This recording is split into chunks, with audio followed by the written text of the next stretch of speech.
Get him, Vinny. Oh my God! Hey, Chip Collins here from Chippendale Bassin Brothers with your weekly tip. This week we're going to talk about the Texas rig. It's one of my favorite lures and setups to work with, and it's always going to work for you. We're going to talk about how to tie it on, set it up, and use it.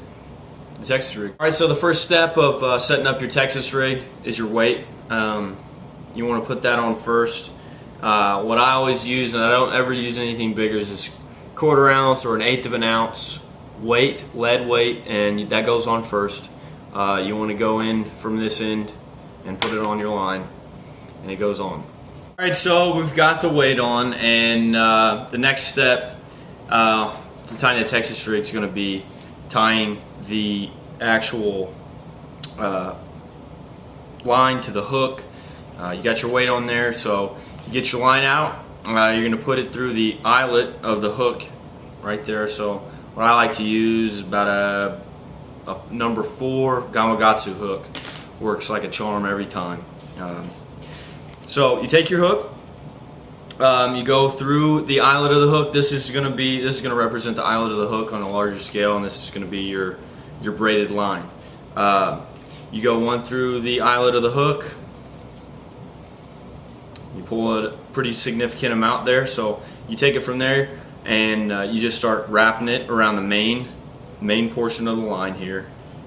You want to go around 10 times. Now, a lot of people don't go around 10 times, but I do, and I haven't lost a fish by breaking my line or losing my hook in a long time. So 10 times around, okay, just like this. So once you get about 10 times around, you're going to take that loose end here.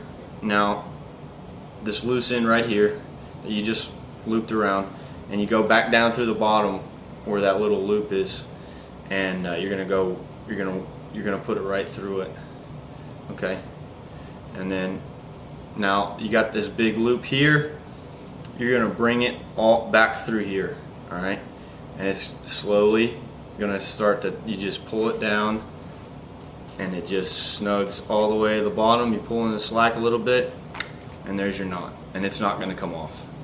It's not going to come off unless it gets caught on something and it just wears the line down. Now your hook's tied on, you're almost there, but this may potentially get you in or out of fish. Okay, this is a real important part here. All right, so now when you're Texas rigging, I always use, depending on the color of the water and temperature and all that crazy stuff that goes into fishing, I tend to use more of a dark colored or more of the general water color that you're fishing in.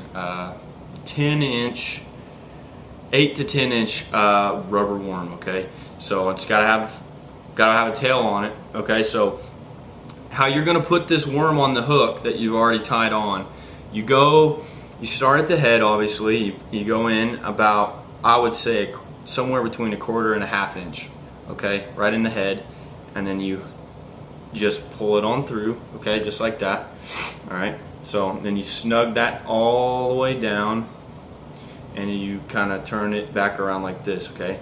So there's your worm, it's hooked up there. So from there, you take where the hook is, grab that on the worm, you pull it up just about like that, and then you just sneak the tip of that hook just inside the skin of this worm, just real soft and gentle, and to where you can almost just see the barbs sticking out of the skin, and it's going to stay just like that. That way, when that bass sees this worm bouncing on the ground, he's going to bite, and the tip of that hook is going to puncture right out of that worm and into the fish's mouth, and you're not going to lose that fish ever. Okay. Now, problems with that sometimes is your hooks will break the skin of your worm, but that's not a big deal, because you'd rather have to reset that hook than than lose a big fish. Okay, so now you have your Texas rig tied on and you're ready to fish. So just a couple things to leave you with the Texas rig. You always want to fish it real slow. Obviously, when bouncing it, you're gonna give it a little bit of bounce off the bottom. You're gonna cast it out there. You want to get into some structure. You want to get into some logs and weeds and things like that. You can fish a Texas rig in shallow and deep water, and you just real slow, or you give it some action and bounce it and jerk it around a little bit. It's up to you. It's a very versatile setup, and it's something bass are always biting. So good luck out there this weekend, and